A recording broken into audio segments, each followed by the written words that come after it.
Mount Union College, but we've been at the university for several years now. But so the students, as part of their general education curriculum, take a senior capstone, which is a course intended to pull the whole experience together.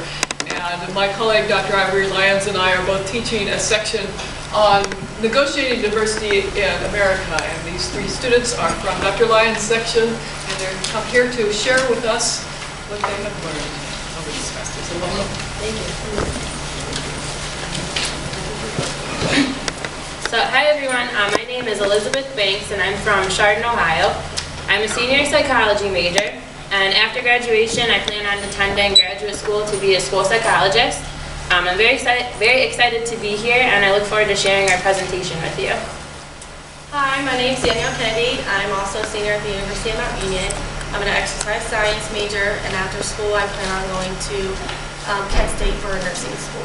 And I'm also from Beach City, Ohio.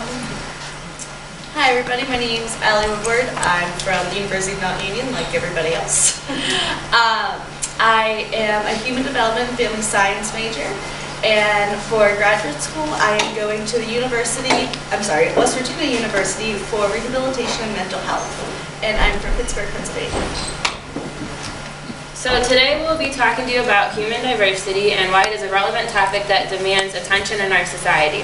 The information, stories, and other added material that we will be sharing with you is a collection of what we have learned in our senior capstone class, like Dr. Haddock talked about, at the University of Mount Union. We have a handout for you to follow along with as well that's on the tables that you folks can look at. And we're prepared for any questions that you have at the end. And so thank you again for allowing us to be here with you, and we'll go ahead and get started. Okay, so we're going to start by playing a game of telephone. And for those of you who aren't familiar, this is a childhood game where the objective is to whisper a message from one person to the next and to see how different the end result is from the original message.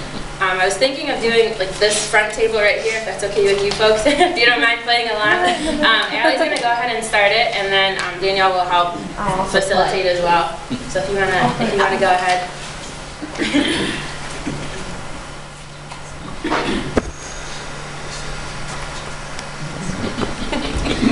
Then you just pass it to the next. We'll try it. We'll see how far we get. That's another class.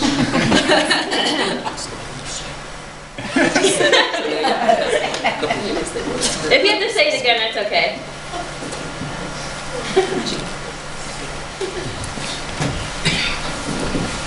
This is long distance. I don't have any minutes on that.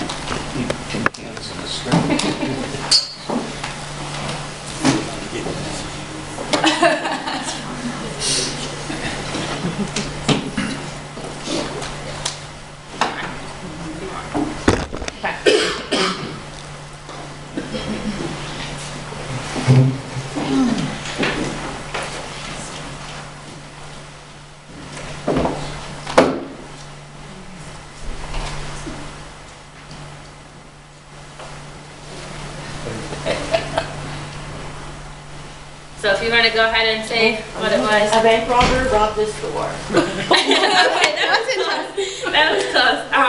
So the original message, well, we'll get there, but the original message that Allie started with was Jake went to the store. And then the end result, and Danielle had an influence on this, what we were kind of hoping would be the end result was Jake stole something from the store. So Danielle purposely changed the message towards the end for the sake of the demonstration. So if you just keep that in mind and think about it, in this scenario, this Jake person is a person of color. So something as simple as a person of color or a minority goes to the store to buy something, and they're immediately flagged as a potential criminal based on their skin color. Some of you may be thinking that's kind of extreme, or that doesn't happen, but it does, and it happens regularly because our society is conditioned to tell us that people with a darker skin color are inherently more dangerous and cannot be trusted. Allie's message represents the daily activities that everyone partakes in, and Danielle's twist represents the single message of hate that gets passed from one person to the next without a second thought.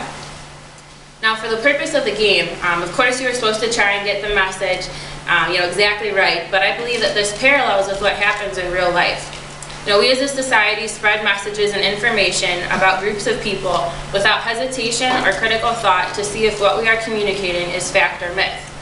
This demonstration sets the stage for the rest of our talk today, and we will be taking a step back and looking at racism, the importance of diversity, and how every person matters and plays a role in eliminating the prejudice and stereotypes that permeate every aspect of our society.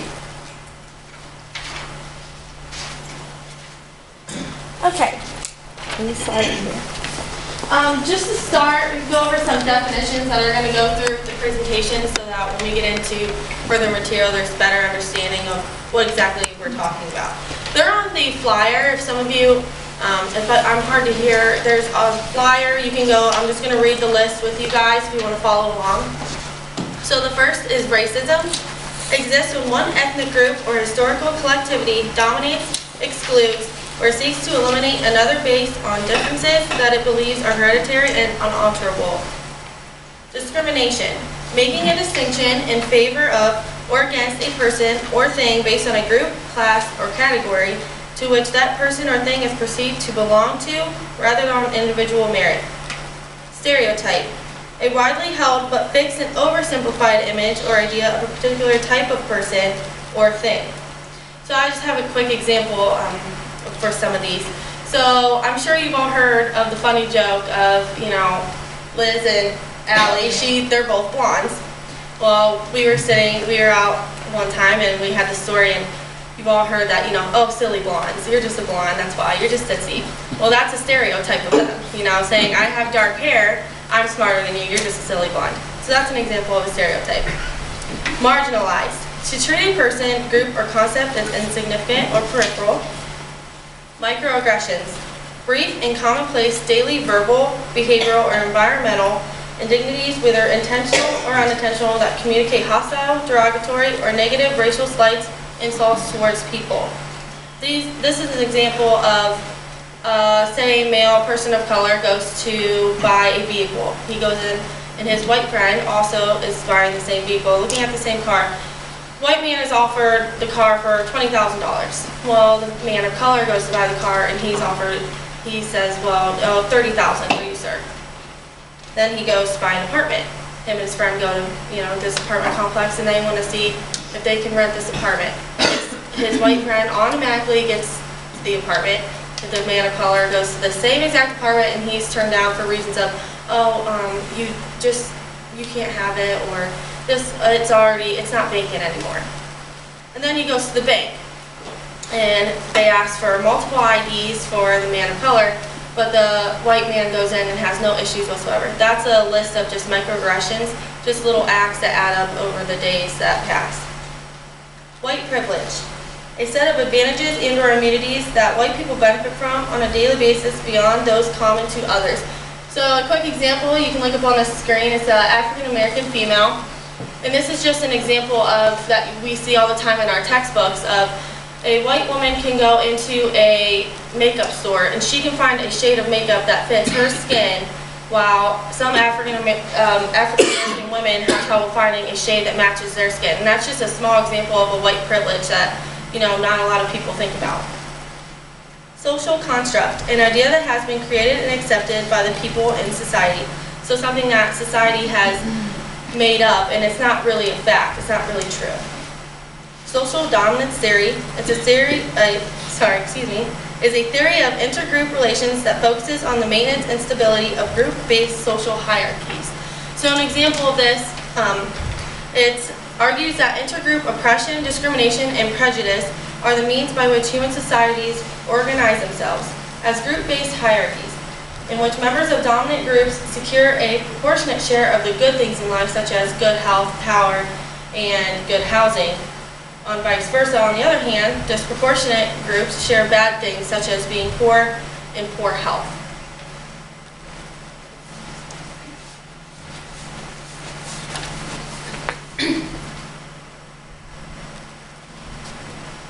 Okay, so the National Storytelling Network defines storytelling as the art of using words and actions to reveal the elements and images of a story while encouraging the listener's imagination. I really like this definition because I think it's very true that when we hear stories, opinions, and even truthful facts about someone or something that really catches our attention, we take in the information and generate our own narrative about it in our head. Stories fuel our belief systems. People have a tendency to collect evidence in support of a storyline that appeals to them and overlook the multiple facts that don't really fit the narrative. So taking that into consideration, let's think about history, especially human history.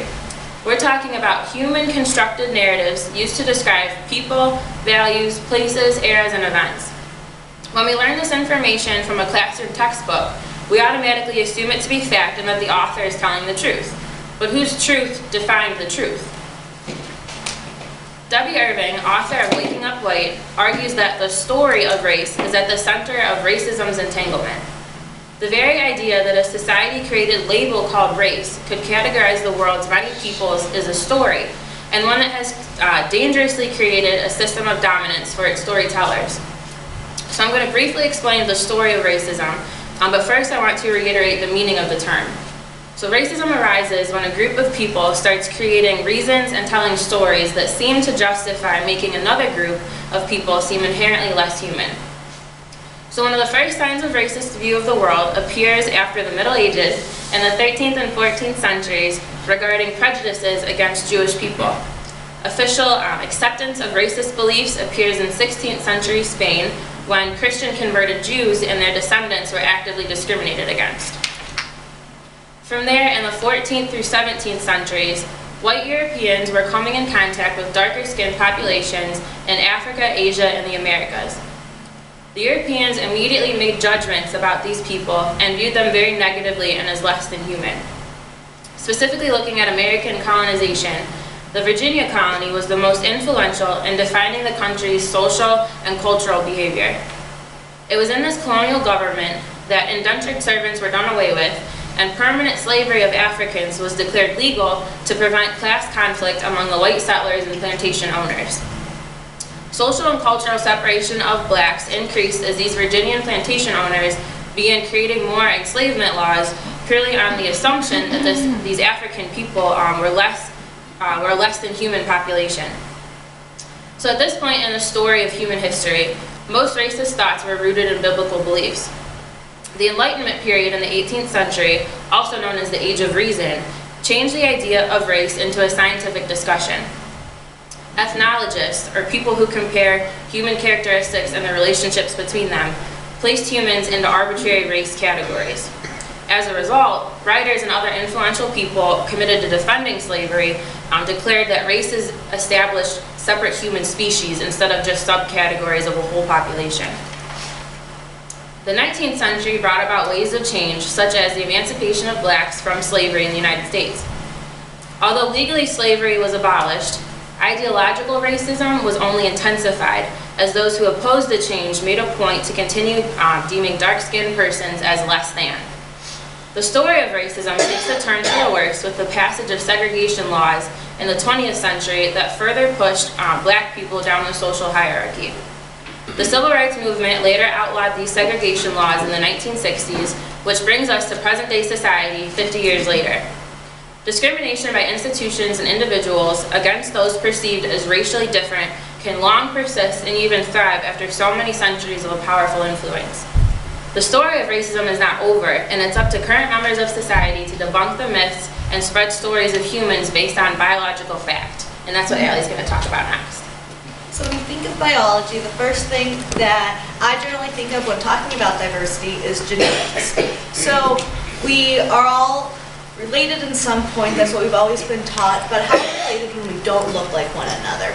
According to an article that we recently read called The Human Genome Project, it is found that we all have the same amount of genetic variation among individuals, even in different races. Meaning, black, white, Hispanic, Islander, we all have the same genetic makeup, no matter what we look like or how we are related in some way. So after reading this article, it was very informative, but at the same time, I still had a lot of questions at the end. So I reread it a few more times, and a couple questions that I asked myself during reading the article was, so if we're all the same, then what are we? Where did we come from? And research shows that we all have ancestors relating back to Africa, meaning we are all from Africa from the beginning of time. Everyone started out with a dark-skinned pigment because of the location Africa is in the world, close to the equator. The next question I asked myself was, well, why don't we look like one another? Why do I have blonde hair compared to maybe Danielle, who has darker hair? The answer is, we left Africa in waves. Relocating to different parts of the world, meaning not even the hair, but also our skin color. Africa, like I said, is closer to the equator, so they need more pigment in their skin and the vitamin D. So with the sun always on by the equator, that's why they technically have more darker skin than us when it's more island and tropical there, where when you move up north, there's not as much sun, and you don't really need that vitamin D. And through centuries, people's skin has become lighter because of moving away and not needing all that sun and not needing the protection from the sun rays. So the last question I asked myself was, if we all came from the same place, then where did skin tones come from? Where did they originate from?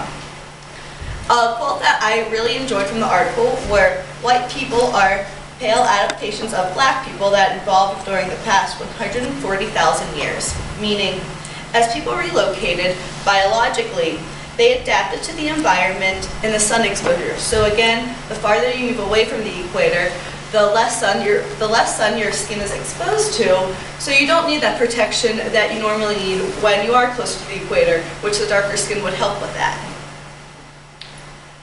The lighter the skin, the less melanin that your skin needs, and so biologically, people with lighter skin live further away and are less exposed, and then exactly the opposite with close to the equator, the more melanin you need and the more protection you need.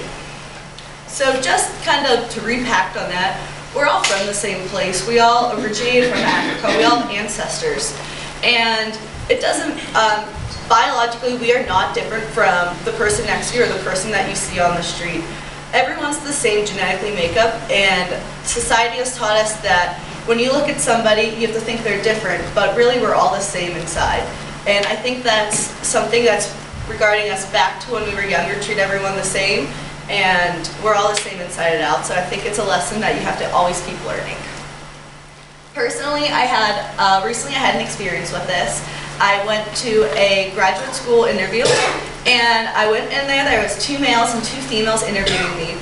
The 2 females were white, and then there was 1 white male, and then there was 1 African-American male. I introduced myself, I was trying to be proper, I was really trying to impress them. I was going to grad school, so I was like, okay, I really got to do this. So I went around, I introduced myself, I shook everybody's hand, and when I came to the black man, I realized that he had a different accent. I was really confused. I was like, okay, how am I going to understand this man? I need to impress him. Like, how can I understand if I can't even hear him talk? So as he went on, I was kind of freaking out because I was really nervous because I couldn't really understand them. But when they went around and kind of told me what their experience was and what they did, I realized that I had the most in common with a man from Honduras who had different skin color, and like I said, he's a man. And I had more in common with him at the end of the interview than I did probably with the 2 white women in the interview. It just goes to show that it doesn't matter what someone looks like or where they're from. I had the most in common with somebody that I would have least expected to. And if you would have told me going into my interview that you are going to have the most in common with him, then I would have said you are crazy. Black Honduras man, I was like, I can't even understand him half the time. But I could go back into that interview today and talk to him for another couple hours because that's how much we had in common, and that's how much I related to him, and I respect him more than anything, like everybody in that room. And it just goes to show that it doesn't really matter what you look like, as long as you're nice to them and they can have something in common that you didn't even realize you did. So that's just a personal story that, you know, I recently came across, and from this class, you don't realize these things until you kind of stop and think about them. So maybe next time that you do run into an experience like that, stop and think about, I didn't realize that I had something in common with somebody like this, and society has taught me that they're different than us. So that's a great experience that we learned. So right now we just have a video. We're gonna X out of this real quick and go on to the video, but it's just a little demonstration of a woman, and it's gonna help us further explain what we're teaching today.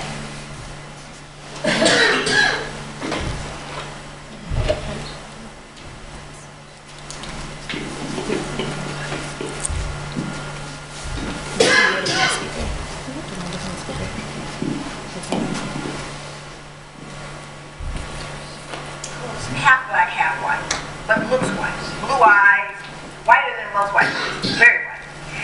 She and I, we kind of grew up together. We raised our children together. So they're first cousins, and it's the wonderful, very, very multicultural family. So we're going in a Safeway one day, and Kathleen, my sister-in-law, is in front of me, and she's, writing a check for her groceries. Now, my daughter, who at the time was 10 years old, was standing with me, and I was directly behind her, getting ready to get my groceries. So Kathleen comes up, and the checker, who is a strawberry blonde, freckled, very delightful, warm, the checker, this young woman, is talking to Kathleen. Hey, how you doing? This is a nice day today. They're just chatting up, and she says, yeah. So Kathleen writes her check, and she steps off to the side with her groceries because she's waiting for me. Of course, again, Kathleen looks white, right? So I come up. No conversation. She looks up at me. Absolutely no, just a little chatter. And I write my check. My daughter, however, is 10, notices immediately the difference in how she responds to me. So I write my check, and she goes, I'm going to need 2 pieces of ID. At which point, my daughter looks at me, and she gets very, very embarrassed, and tears are kind of coming from her eye, like, Mommy, you're not gonna let her do this. Why is she doing this to us, right? So I'm trying to figure out what I should do, because behind me are 2 elderly white women, right? And I'm thinking, okay, so then I become the angry black woman, right? And they're gonna be, and I'm just trying to second guess all the drama. So then I just give her the 2 pieces of ID. I said, some things you gotta choose your battles, right? And then it gets worse. She pulls out the bad check book, right? So this is a book that shows the people who've written bad checks. So she starts searching for my license in the bad checks, at which point it's just out of control now. Just as I'm standing there trying to decide what to do, and it's really deeply humiliating. Now my daughter is in full-blown emotionally upset. She's 10. My sister-in-law walks back over, and she steps in and she says, excuse me, why are you doing this? And the checker goes, well, what do you mean? She goes, why are you taking her through all of these changes? Why are you doing this? She goes, well, this is our policy. She goes, no, it's not your policy because you didn't do that with me. Oh, well, I know you've been. She goes, no, she's been here for years. I've only lived here for 3 months. And so at this point, the 2 white elderly ladies go, I can't believe what this checker has done with this woman. It's totally unacceptable. At which point, the manager walks over. So the manager walks over and says, is there a problem here? And then my sister-in-law again responds. She goes, yes, there is a problem here. Here is what happened. So you see, she used her white privilege. And even though Kathleen is half black and half white, she recognizes what that means.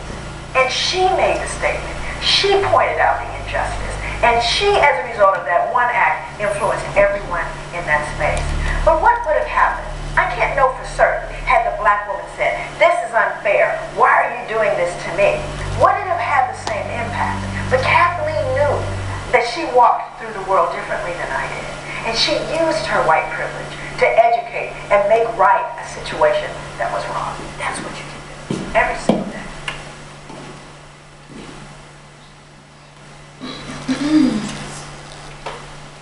So Dr. Lyons showed us this video in class, and everyone in our group really liked it, so we decided we wanted to show it to you guys. And it just shows that how one person can make a change in somebody's life, using your white privilege to help somebody out in a way that they can't help themselves out. And thinking about this story, the first thing I thought of is that little girl, seeing her mom being questioned and, be treated unfairly. And as a mother, I could only understand by my personal stories with my mom, is my mom does everything to protect me. She wants me to be okay. She wants me to grow up in a world that's better that she came into. And this little girl had to look up to her mom and have these feelings where she wants her mom to say something and defend herself.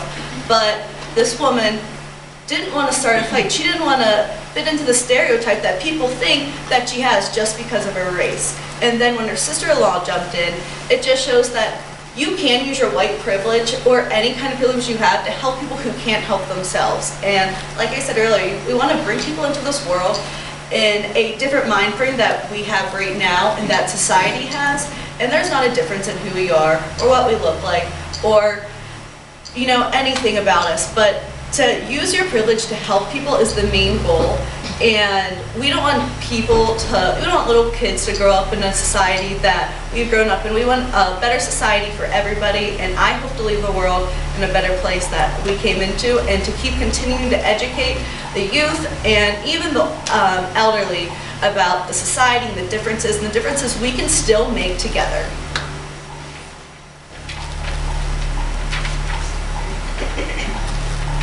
So what is privilege? Just like Allie said, using your sentence that you use, using any privilege to help someone. So I have a quick story, a personal story of mine. I'm an exercise science major, so we had to implement training someone in real life. And one of those real life scenarios is training someone that may be disabled. So what we had to do, well, what my professor made us do for 5 hours is, sorry. Sorry. Can you hear me better now? Okay. So I had to use a wheelchair for 5 hours throughout the day. I had to get at 8 a.m. and I had to go to all my classes on the campus using a wheelchair. I thought, oh, it's not going to be that hard. It's not a big deal, you know, I'll get over it. Well, it was very difficult. I had trouble opening doors, you know, people were looking at me funny, they didn't want to talk to me, my friends, I'm like, oh, okay. I had trouble getting up into buildings because some of the buildings didn't have wheelchair accessible landings. So it was just a very difficult situation, and I realized very quickly that I'm very blessed to be able to walk and have, you know, the use of my legs and be able-bodied. Like a lot of individuals don't have that privilege of having, but unfortunately I didn't use that lesson, and I didn't think about the lesson that Liz is going to speak about next.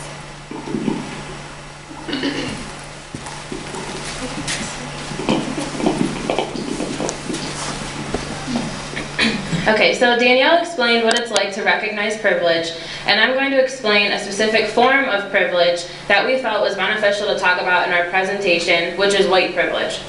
So in one of my class books, the author includes an explanation of what white privilege is, and I'd like to read it to you. And I also have it up here if you can see it to kind of follow along, but I'll read it sentence by sentence.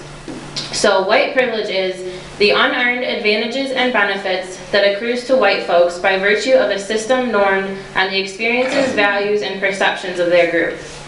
White privilege automatically confers dominance to one group while subordinating groups of color in a descending relational hierarchy. It owes its existence to white supremacy. It is premised on the mistaken notion of individual meritocracy and deservedness rather than favoritism. It is deeply embedded in the structural, systemic, and cultural workings of U.S. society, and it operates with an invisible veil of unspoken and protected secrecy. So from this definition, I think that, and this definition is a little extreme, but I like the wording in it. But from this definition, it's easy to see that in our society, white privilege reinforces the self-esteem, identity, and the existence of the white population. The research that I've done supports the fact that white privilege makes it very difficult for white people to see that some of their fortunes can be attributed to their skin color equating to goodness. So the last line again states that white privilege operates with an invisible veil of unspoken and protected secrecy.